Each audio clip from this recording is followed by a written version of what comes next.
This is the Homecoming with the Downing Brothers podcast, where we talk about real estate, business, and financial literacy. They live by the motto, dream, plan, execute. Your host, Anthony and Anton Downing.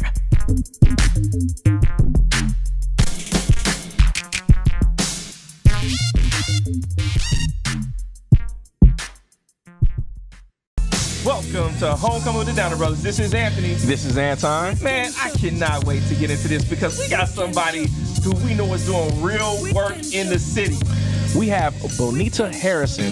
And when I say that she is like developer extraordinaire, I'm talking about Developer of the Year 2019 in Cook County. Yeah, 2019. So if she was Developer of the Year 2019, then you know in 2020, she really coming for it.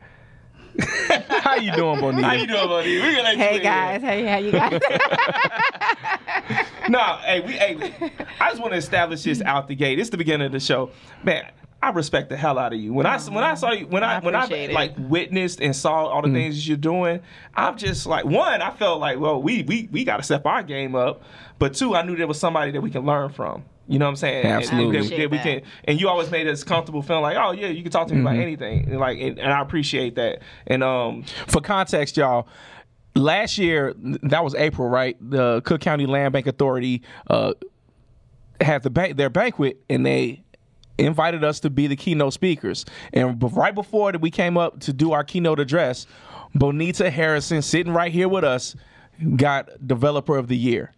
And so as soon as we saw her, like, okay, clearly we need to talk to her as soon as we get a chance because she's doing big things in Chicago, particularly on the south side. Right. So, for those of you who don't know, Cook County is the county that Chicago is within. So the city of Chicago lies within Cook County. So, yeah. So with all that said, Bonita, it's Homecoming with the Downing Brothers. Can you tell these people where you're from? I'm from Chicago, born and raised. Bronzeville is known now as Bronzeville, but I was born and raised on 43rd in Lake Park. All right. What high schools you rep? High Park. High Park High School. All right, shout out to High Park Indians. Right? Indians, absolutely. Right. All right. So when you were growing up in Chicago, in Bronzeville, tell us about your childhood. Like, what was it like? Like, who did you see or learn from when it came to real estate and business? Okay, well, I grew up double parent household, mom and dad. I was the baby of 4. So we grew up in a home. So I've always had a home, grew up in a home, my family, extended family. So within that, you gain some type of understanding of what real estate is. So you gain ownership, understanding that you have to be vested in property. So from that, I never really understood renting, right? So my first out the gate, coming from right out of grad school, instead of going to rent an apartment, I went and bought a house. So directly out of grad school, I went and bought a home because I didn't understand renting because I grew up in a home. Well, you do understand that's like not the norm. Like, you are extraordinary. Your family set that example for you, and you said, wait, so you telling me like when you were in college, you didn't rent? Dorms. Oh, you were in the dorms, but you didn't like rent. Okay, so you didn't go get an apartment at some 3 flat somewhere. No. Yeah, but as soon as you finished school, you were like, I'm about to buy something. First thing I did was buy a home. What did it ever cross your mind to rent, or you just felt, what was that like? You're like, no, I've never. Well, renting. I think the first thing crossed my mind was get out of my mama's house, right? I hear that. I feel that. You know, like when we went away to college, I never came back. No. You know? No. Like Anthony did. He went, you know, mama's boy over here. Okay. As soon as he graduated from college, boy, he went right back. Hold on. First of all, let me say it was strategic and intentional. I was at home for 18 months. And when I came out in 18 months, I had a 700 credit score. Absolutely. I had $6,000, and I had a plan. Okay? Right. So, yeah, you can give me that whole mama's boy thing if you want to, but I was ready when I left out to change my life. You know what I'm saying? To do what I needed to do to handle my business. Anton? Hey, you know, 700, Right. you know, that's all right. Credit score, All right, you know. look, enough about us. Back to Bonita. Okay. So tell us about this first purchase. Like, was it give us some numbers. Like, it's a single family home. How much did it cost? It was a single family home. So my first purchase actually started my career as a developer. I bought the home directly out of college. I'm financial analyst at PepsiCo, my first job, corporate job. And I always saw myself in that position. So I bought my home And I rehabbed it maybe I don't think it took me 6 months, but I moved in. A week later, there was a tragic accident in front of my home. So a week after that, I listed it on the market, and it was right before the downfall. So it was 2006. So the property went for, I don't know, some crazy amount, way more than what I spent. Well, all right. Give us a scenario, though. I mean, was it a foreclosure? Like, tell us the story. Like, so it was off market. Okay. So right now we call it the wholesale market. So it was off market. So found it, talked to the owner directly. So it was no realtor involved. It was a direct purchase directly from the owner myself. Financed it. Went in and rehabbed the property. How much was it? Ooh, that's like 2006. She was like a gazillion properties ago. Right. You know, I like so rehab 7, 8 a year. I bought my first property in 2007, a year later. So I remember how much it cost. So I mean, I don't. That's a long time ago. Your first purchase, you don't remember? No, that was so long ago. Okay. Well, Okay. If you don't remember the number, so let's say let's just give a number. Ballpark. Maybe $80,000, $70,000. Okay, cool. Yeah, maybe that. How much you have to put into it? Probably put in about maybe another 60, 70. 60, 70. So right, like and 140 all in. 140 all in, and I sold it for about $260. 260. Okay. All right. So we're 140 all in on the purchase and the renovation, and you sold it for double my salary. For double. Double your salary? Yeah. Who does that? Who does Bonita that? does that. Wow. All right. So we got some numbers here. So we're talking about a six-figure profit. Right. About $100,000 profit. First time profit. Well, $120,000 maybe. All right. So you made $120,000 profit, and something tragic happened, and you were still able to sell it. Where was this? What neighborhood was this in, and why were you able to sell it? So it was in Grand Crossing, and the market. I mean, the market was we considered it a bubble then, so it was at the height. So everyone wanted to buy property. It didn't matter where it was. We just wanted a property. Right. So the thing then, and as well as now, I mean, it's the thing to do. Everyone wants to own real estate, so they're buying it at whatever numbers that we can get it at. So everybody was just like grabbing at it. So even at that point, I think I had maybe 6 or 7 offers on it. Man, you talking about timing. Timing, I know location. That's right. Timing and location. When we talk about real estate, we always talk location. But for you, it wasn't just location. It was timing. Wait, this is 2005? She said 2006. So this is before the recession. Before the recession. So it was 2008 is when the recession hit. If you would have held on to the property for 2 more years, then we wouldn't even have this story. We wouldn't have this conversation. You would not have doubled your salary on the first sale of my life. Of your life. As soon as you sold that property, did you just like go to your boss at PepsiCo and was like, I quit? Was it like one of those moments? No, I got fired. What? You got fired after doubling your salary on a flip. You was walking around like, I don't need this job no more. They kind of felt that energy or something. Did they feel the energy? They must have known you was feeling cocky. So what? Okay, so you got this money now. You've got this $100,000 plus in cash, and then you get fired from this job. Okay, fine. Then what happens? Do it again, and again, and again. And again. What about the recession? How did that affect it? So during the recession, you just purchase. You purchase and hold.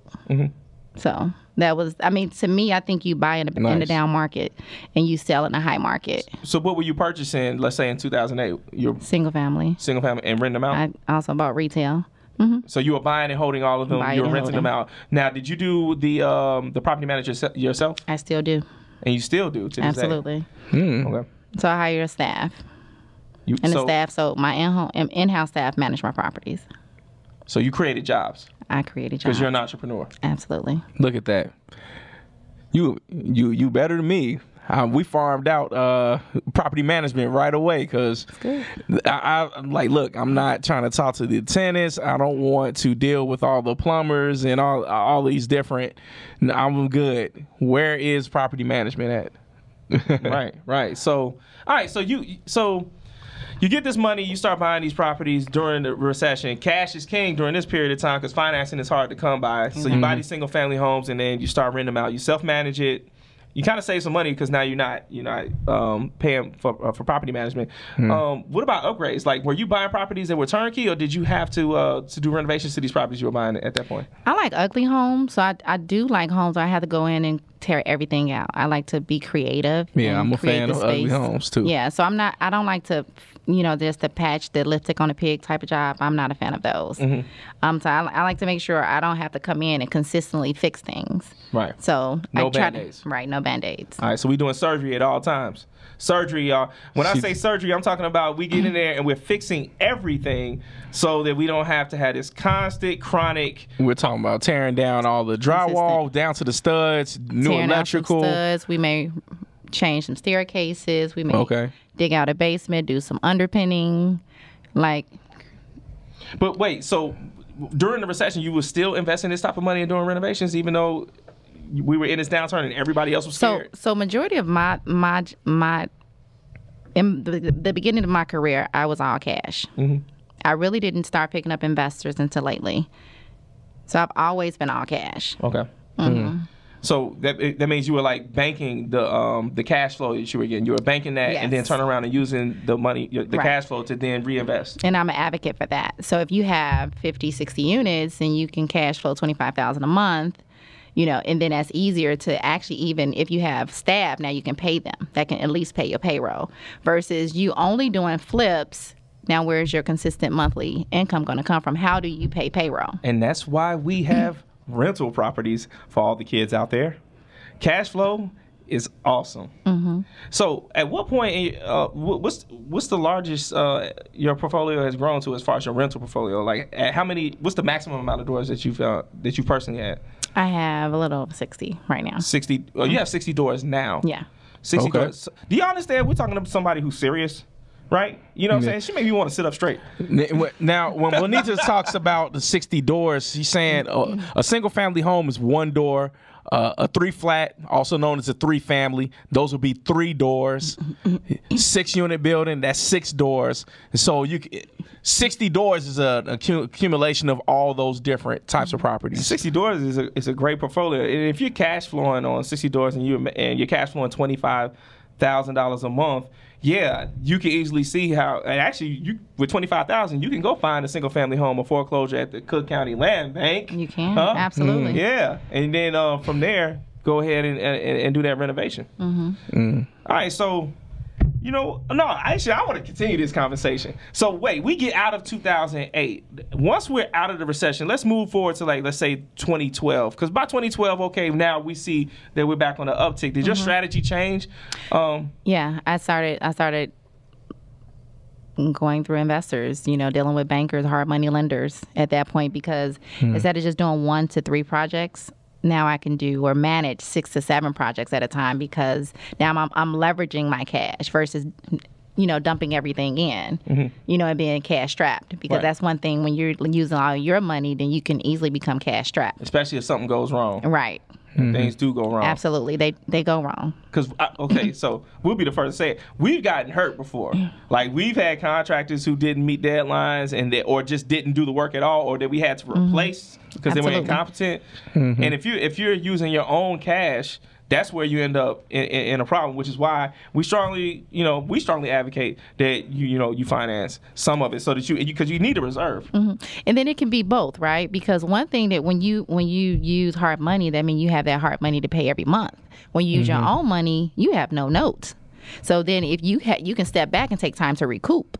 So you can look at it from that vantage point also. So it's no wrong way. Well, it's easier for you to recoup if you have a portfolio of cash flowing properties, because now you can go 1 month, 2 months, and not or work a firefighter. on a project, but now you. And you get that, $80,000 to $100,000 income coming in. Hey, that's true.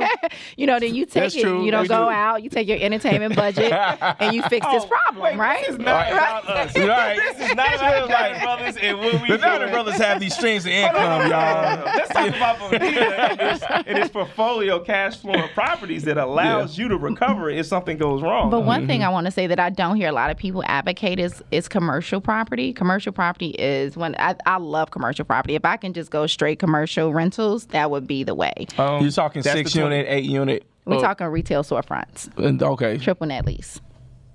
Okay. But your storefronts, do they have any apartments above them, or? No. Now, you prefer having storefronts there is an just advantage stores. of it, though, because if you have storefronts on top of your retail storefronts, your property taxes are reduced by half. So there's a true advantage to doing that. So even if you have one, just throw one studio apartment up there and your taxes are cut 50%. And then so if it's mixed use, that's really what you're looking for then. Right. I personally go after retail storefronts. Yeah, but I'm saying but there's the an tax advantage advantage that you're talking about. Absolutely. Mixed use. Because, I mean, we see it all the time, especially in cities like Chicago or New York, Cleveland, Indianapolis, Detroit, in the northern cities, right? Where you find these storefronts with apartments above them. And so there's a tax advantage that she's talking about because you have that residential component to it. Absolutely. But yeah, commercial is the move. I mean, but it's all levels. You got to start somewhere. Some of the people that are listening to us right now, they're just trying to buy that first property. They're trying to get that first multi-unit, which you can get 3% down or 3.5% down with an FHA loan. So you got to start somewhere. And then once you've built your portfolio up like Bonita has, then you can start talking about moving over into that commercial piece. Once you have enough money, you know what's right for you. Absolutely. Don't let anybody dictate your circumstance. You figure out what's the best move for you. I want to go back to the financing of the difference between buying and renovating with your own cash and then using a hard money lender. A hard money. No, but I was going to say hard money usually requires about 25% down, and then the rest of the money is financed through the hard money lender to renovate that property. For those of you all that have never heard of hard money out there. Right. I mean, it's important for us to talk hard about. money too. What that's defined as is the collateral is a property versus it being soft. Soft is more than likely backed by you, the person. So hard just means we have some real collateral, meaning a property. Not that it's some ridiculous interest rate. Most of them are, but the definition of it is just it's backed by the property. Right. And the hard money loans are usually 4 months, 6 months, or 12 months, depending on how big the project is. And a lot of times with hard money, most of the time with hard money, it has nothing to do with credit score. It's about the narrative of the property. They want to know how likely this property is actually going to be renovated and finished before the life of the loan is up. Right, and actually your terms actually get better if once you've completed and you have a history. So once you've done that first, especially if you stick with one particular company, once you've actually completed a renovation and sold it, and you go back to them for a second time and then for a third time, and then you can actually start getting better interest rates and less points taken. I mean, so history does matter, and doing it right the first time so that you can establish that history. Also, to know with hard money, you put all your money up first and you're reimbursed through the job. So that's another good point. Yeah. So hard money loans, those interest rates, I don't know. Did we talk about the interest rates on hard money loans?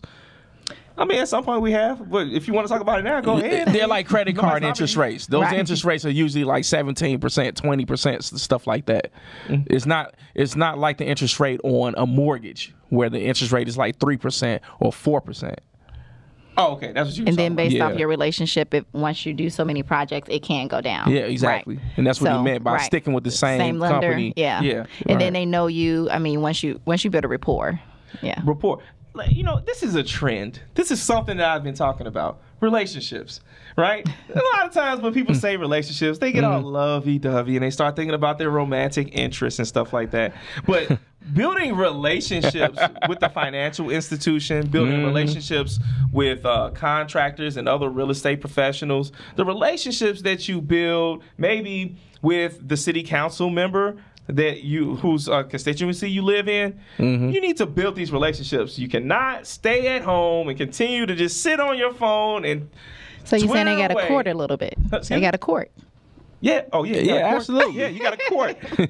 That was so cute. She said court. Yeah. You got to be a gentleman and a scholar at court. You might want to pull up at the city councilwoman's office. Would you like to go to lunch? I'd like to talk to you about what's going on in your ward because I'm doing big things, positive things in your ward. Yeah, but I mean, on a serious note, relationships are everything. And so when you're developing a relationship with a financial institution and they see that you're doing things the right way, that you're meeting deadlines, that you actually sold the property, they may even be impressed by the fact that not only did you that you did such a great job on the renovation, but that you were able to like get multiple offers on the property because of the way that you marketed the property. Whatever it is, that track record is the relationship. And then on top of that, you are dealing with people. So when I say financial institution, there is a mortgage lender there that you're dealing with. There are people that you're dealing with. And so to earn these people's respect and for them to see that you are a man or a woman of your word. And these relationships can extend across all the relationships in your life. But right now we're talking about real estate. So, you know what? I think that it's time for us to talk about homecoming events. And there's something that I found. Since we have a woman as our guest today, I thought this was interesting what hit the headlines in sports. In the WNBA, the WNBA, the Players Association struck a new deal that will bring big salary increases. The Women's National Basketball Association and the Women's National Basketball Association Players Association finalized a labor deal that will triple the cash compensation to top players and boost the average league salary about 6 figures for the first time. So under the new collective bargaining agreement, the WNBA's top players will be able to earn more than $500,000. The average cash compensation for players will reach nearly $130,000 and result in an increase for all players from rookies to veterans. And this is an 8-year collective bargaining agreement.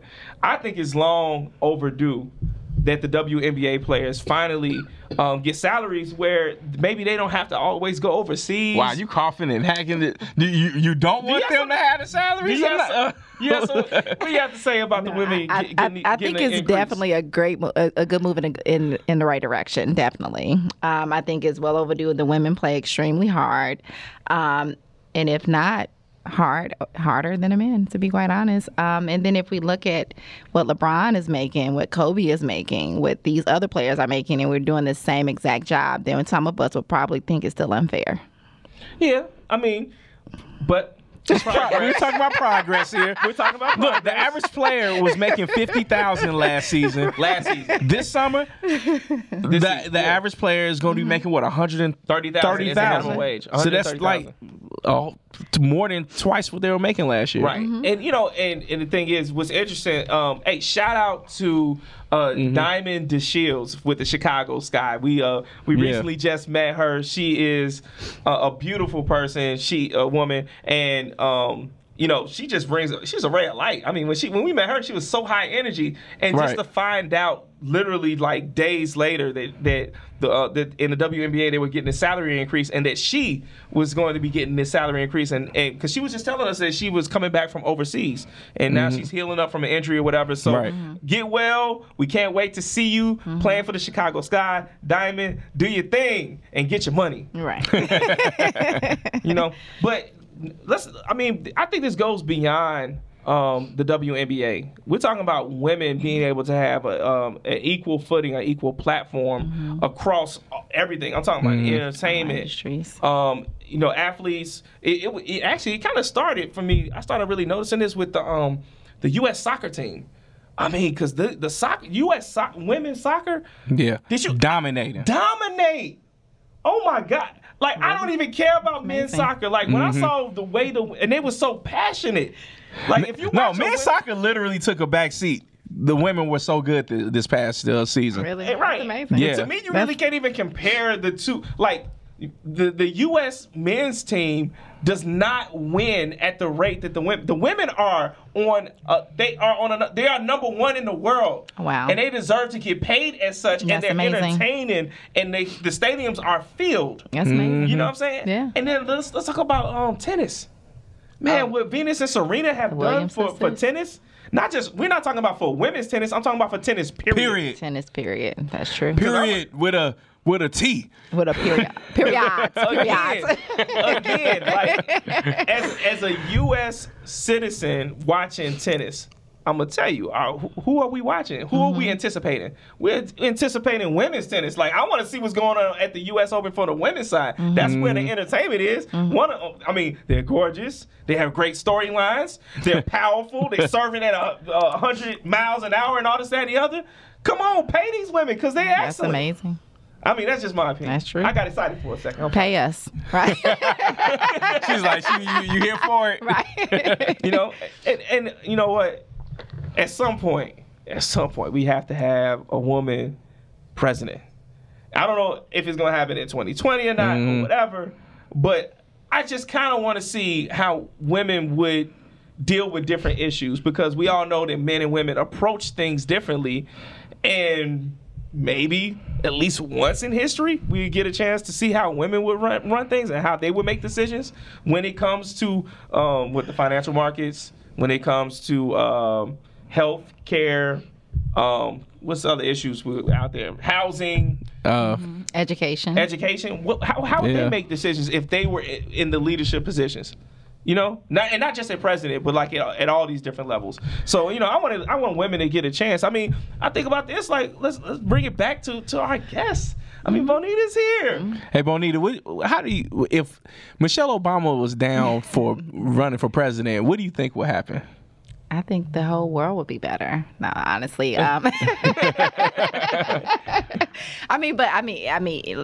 Just even starting with education, I think the way it's set up, I think everything would be better, honestly, but not to get into it specifically, but education, healthcare, just being more intentional, more detailed, being able to actually look at the issues, analyze what they are, troubleshoot, bring real solutions to real problems, and also be with the small people, the middle class people, and where it matters, on the ground. Yeah. I'm a firm believer in balance. You know what I'm saying? I think there's a reason why, we have men and women. And that because when we come to any situation, let's bring it back to real estate. We walk into a room and we're thinking about, okay, what colors? Or let's not even talk about colors. Let's talk about function. Right? We're looking at the way that we want to put up walls or take down walls, or how we would use this room. A woman is going to look at a room and she's going to say, this is how I would use this room if I lived here. A man is going to look at it differently. But to have both opinions and bring those things together to figure out how we want to build this room and how we want to have flow through the house from the front door to the back door, it would be great to have both opinions. It matters. It makes a difference. I mean, even in development, my case is, you have people, they're like, oh, a woman must have did this. That feels kind of good because it matters. The flow matters. You walk into a door, which side is the switch on? Is it on the side where you open up or the opposite? In every single point, there's always functionality. Functionality matters a lot to us. Yeah. So. Yeah. I'm coming into your next renovation and taking credit for everything. The kitchen, the living room. I'm like, I did this. No, 107 46 South Hill. Come on through. Coming to market soon. Yeah. All right. So after this break, it's going to be Anton's definition of the day. That's right. Anton's definition of the day. Okay, so Anton's definition of the day. The definition of the day is scope of work. Scope of work is the area in an agreement where the work to be performed is described. The scope of work should contain any milestones, reports, the budget, deliverables, and end products that are expected to be provided by the performing party. The scope of work should also contain a timeline for all deliverables. Okay. All right, so let's talk about this, the scope of work. So for anybody who's, this would be a great example for people. Okay, so if this is the first time that you are buying a property that you're renovating, and let's say you're using a 203K renovation, you're going to bring in contractors, and I would advise bring in 3 contractors. And those contractors, what they're going to do is they're going to walk through that property, and they're going to look at what they think needs to be fixed, and then they're also going to ask you what you would like to have done to that property, renovated on the property, and then they're going to write that all down into like an Excel document, right? It's going to be line item, and each line will say this is what we're fixing, electrical, and then next to that they will have a price. All right, and they'll do that in the line. It might be 30 line items because it might be 30 different things that needs to be fixed, and then that will be the basis of your budget. And then when you get that, as the consumer, as the client, you're going to look at that and you're going to try, based on the budget, you know how much money you have to spend on the renovation, and then you'll look at that and you may decide, oh, I don't necessarily want this, but I need this. And so then you can make some decisions going back and forth with the contractor or the contractors until you figure out which one of those contractors has a scope of work that you want to move forward with. Bonita, what did you do? How many scope of works you do this year? Probably, but you did like 8 of them this year. Yeah. Were they basically the same each time, or? Your general scope of work layout is typically the same, yeah, because you want to have, you have your basics, you have your plans, your permits, your mechanicals, drywall, carpentry, you have the basics. But when you come in and you're doing like a minor renovation, you're dealing with homeowners, I think it should probably be more detailed than a person who's an investor, developer. Right, and you're saying you want to make it more detailed because you want them to understand exactly what's happening. And then sometimes, say you'll hire a plumber to take out a tub or something like that. And they come in and they rip out the tub, but then this towel is in the back. And some of the towel has to come out. Who's going to caulk it? Who's going to put the towel back?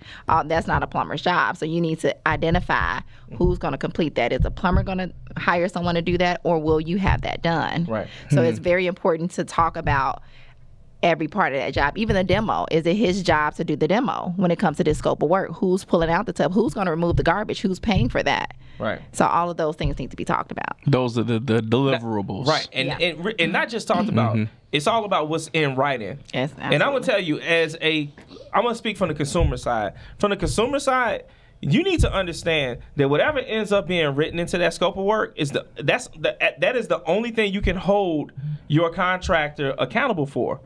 So that's why you need to be specific, and you need to have an understanding of who's going to do every single thing that's happening, because whatever's written is what you hold them to.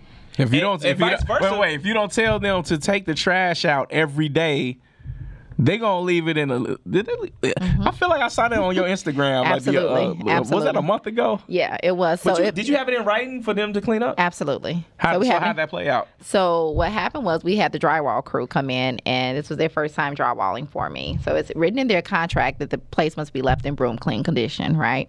So as soon as they finished, they left this huge pile of drywall, all the other debris on the floor. So they called me and they say, hey, we need check. I said, are you finished? They said, of course we finished. I said, okay, go to the office, fill out the paperwork, your lien waiver. I'll come check out the job. Go to the job. There's drywall everywhere. I'm like, hey, you guys didn't finish. He's like, no, we finished. We don't clean. You took a picture? Absolutely. I didn't have to take a picture. Wait, that was the picture we saw on Instagram. No, we saw it. You did right. I took a picture. But when you got the check, it don't make a difference, right? So I said, okay. So he's coming. No, I don't clean. I said, let's open up this contract and read right there, number 9. What does it say? Place must be delivered in broom clean condition, right? So what did he do? He took it out, and there's a huge 30-yard dumpster sitting outside. He put it on the side of the dumpster. Instead of in the dumpster. Instead of in the dumpster. And then said you didn't have that in writing. Right. King petty. Right, King petty. So what does petty get you? Like not rehired for another job? It didn't get him a check until he got put in a dumpster. He had to come back again. Yeah. Right. I love this story. Right. So you just say, hey, I'm not going to get fined because what's going to happen? I'm going to get fined for that. That's not my job. I'm going to give you the money once you're done. So I delivered you a 30-yard dumpster. So I gave you everything that you need. We wrote down everything that needs to happen, the deliverables, right? Right. So now just do your job and you get the check. So why would he give up $10,000 for garbage sitting there? So he thought about it. But this ended up taking 3 days for something that could have been done the first day. First day. Because the first day but he didn't do it, so you came the second day. Second day, he takes it outside, leaves it on the side. So third day, now he has to finally put the garbage on the inside for something he could have did the first day, got a check and been on his way. But you were able to hold him accountable because it was written into the scope of work. Absolutely. Yeah, that's the reason why I picked scope of work for the definition of the day, man, because I felt like you had a testimony. Right. And you got that work. And then what's crazy is you hear so many consumers dealing with this all the time. How they'll even put trash in their home, like the city garbage cans, and you can't do that. You can't put construction debris in there. You'll be fined by the city. And even if you leave it on the land, you'll be fined like $1,500 for it sitting outside on your land, your private property. Right. You'd be fined $1,500. We're talking about the city of Chicago right now for all our listeners. But I mean, you got to know the rules wherever you live. Right. But this is actually pretty standard across the country. Yeah, it's pretty standard. Yeah. Right. But I mean, just looking at that, now you're done with your construction. You get a $1,500 bill as a homeowner, and you make $30,000 a year. How do you pay it? Right. Right. So you have to consider that. So you got to hold them accountable. It's one of those things. That when we were coming up, one of the things that we learned is that if it's not in writing, it didn't happen. And so that's the reason why you have to write everything down. Actually, a scope of work is really a contract.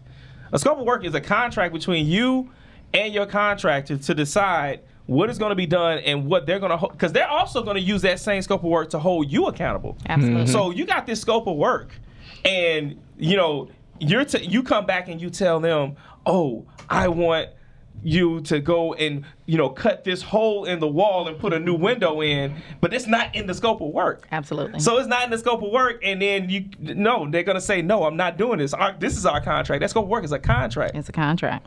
Marriage is a contract. Oh my goodness. Man, I ain't did that yet, so You didn't do that yet. Yeah. All right, we gonna keep it moving. We gonna keep it moving. Hey, y'all, Bonita is single. She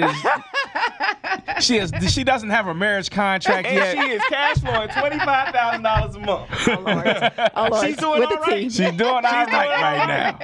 All right. But I mean, you know what? So we're gonna move to the next thing. So we got another segment for you. It's called the Dream Plan Execute Moment. So can you tell us something in real estate or business that you dreamed of, how you wrote the plan out for it, and the actions that you took to execute that? Like just one example. Okay, can I tell you something personal? Yeah, let's Okay. get personal. Honestly. Okay, so one of the things I had to dream my whole life, I always had this connection with Africa. I always wanted to go to Africa. I never lived anywhere but Chicago, right? So market crash 2008. Sold everything I had. And I said, you know what, I'm going to just go to Africa, right? I didn't even plan it. So my family, everybody thought I was crazy. And I had a daughter, right? My daughter was in 5th grade. You had a Dave Chappelle moment, Right. like the market crash. Dave Chappelle moment, 2008. All right. Daughter's in 5th grade. Uh-huh. So I'm like, I'm gone. It was like not even 2 months before I left. So I'm thinking I'm an American girl. So I'm like, everything. I got Google Maps and all this kind of stuff, and it's well planned out. So I left. We packed our bags and moved to Africa. What country? Ghana. Accra. Okay. So dream, right? So this is my dream, been my dream since I was a kid. The plan didn't take long. Some people plans take 2 days. Some people plans take 12 years, but I planned it. I bought the tickets. I just moved. So then when I got there, before I got there, I actually called the university. So my background is mathematics. I have my bachelor's and master's in math, right? Called one of the universities, and I said, hey, I got my bachelor's and master's in math. Can I come there and teach? He said, okay, call me when you get here. A couple of weeks before I left, called him again. He said, call me when you get here. Got there, called him. He said, okay, come to the school tomorrow. We have orientation. Went to the school, left me in his waiting room for like 30 minutes, came out and said, we're having orientation, just come downstairs. Went downstairs, and so he left. He proceeded to the front. They said, all the lecturers sit in one section. So I go and I sit with the lecturers. Why wouldn't I, right? So as I go and I sit down, the last person sitting, right, it's all men. It's like the sister school in Ghana to MIT, Massachusetts University. Right. So they have technology-based school, engineering, mathematics, right? So it's no women at this school at this time. No women had ever taught, not even English at this school. So everyone's going around and they're introducing themselves. I'm the last one to stand up, and I introduced myself as a mathematics instructor there. Right. So the crowd went, wow. All the students, all the students went, wow. So it's like not even 5% of the population is women in the school. They had never had a woman work there unless she was like a janitor or a lunch lady. So for me, I executed. I went for it, and so when he was proceeding out, he said, can you please come to my office? Can I at least see your credentials? And you're young, too. Right. So they like, and so I was the same age as the students, right? Right. So I get there, I take out my credentials, and he said, I got to give you the job. He's like, so he took two classes. He said, I never even thought you would come. You're an American girl. What are you doing in Ghana? He said, all I can pay you is $200 a month. I said, I'll take it. I got the job. But this is after renovating homes and making real money, and now you do what? And now I was a professor in Africa, teaching mathematics. Went to Ghana. Right. Just said, I'm the professor of mathematics now. Right. I just took it and I got it. Man, if that's not a dream plan, execute moment, I don't know what it is. But then what did it do for those students, all those girls that was there? Yeah, right. They had never seen a woman in in math. I mean, even here in America, we like women don't do math. We're always talked down about it. So then to have me in that position for them, it was really beneficial and impactful for them. Yeah. And then to be the same age. Hey, man, that was deep. Wow. So you stayed for like a year, then you came back here and got right back to flipping houses. Started crushing it all over again. Got back to work. Man. Hey, okay. You know, I don't know. You are the first woman I know that has owned, 60 doors, cash flowing $25,000, and getting developer of the year. Mathematics expert, holding people accountable to the scope of work. Were you the first woman to get a developer of the year in Cook County? I was. I mean, that's deep. Man, I just want you to know I always want to be your friend. You're so funny. I want your, right. I'm going to come to you for advice. The Downer Brothers will come. I'm humble. You know what I'm saying? I'm humble. All right. All right. So laughing but very serious. I am because I'm not scared to ask a question. But anyway, so this is what I want to ask you now. This is Homecoming with the Downer Brothers. So I want you, off the top of your head, just tell me, what does the word homecoming mean to you? Homecoming. So it's funny. So we can relate it right back to Ghana, right? So they have this Akwaba, welcome home. So, Ghana was the first country to establish where it's repatriating of Black Americans. So they have a welcome home, homecoming for us. So I don't know if you know that just passed. So it's every year. The year of return. The year of return. 1619 to 2019. Right. So homecoming is just, this is where you're supposed to be. This is home. This is homecoming. So that's what it means for me. All right. So I want to delve into your past a little bit there in regards to homecoming. Can you name any kind of like awkward or interesting homecoming stories from, school or family reunion or just anything? Just give us a homecoming story. Oh, Lord. You said awkward? Hey, whatever comes to your mind, let us know. Give us a homecoming story. Okay, you go first. What you mean? Go first. No, I want to hear what you got to say. The whole point of this show is to put you on the spot. Okay, a homecoming awkward moment in my career. It doesn't have to be awkward. It can be interesting. It doesn't have to be awkward. Just interesting. Okay. The one I just gave wasn't interesting, right? That was definitely interesting. But I'm talking about like here, back in the U.S. growing up. Back in the U.S. growing up. Yeah. Just thinking. Man, there was never like in school. There was never an interesting party you went to, or or maybe something where people really made you feel good because Or even just I guess just being resilient, right? What is that like? So I got pregnant at 14. I had my daughter at 15 years old. Wow. Right. So understanding that it's like you're labeled as a statistic at that point, right?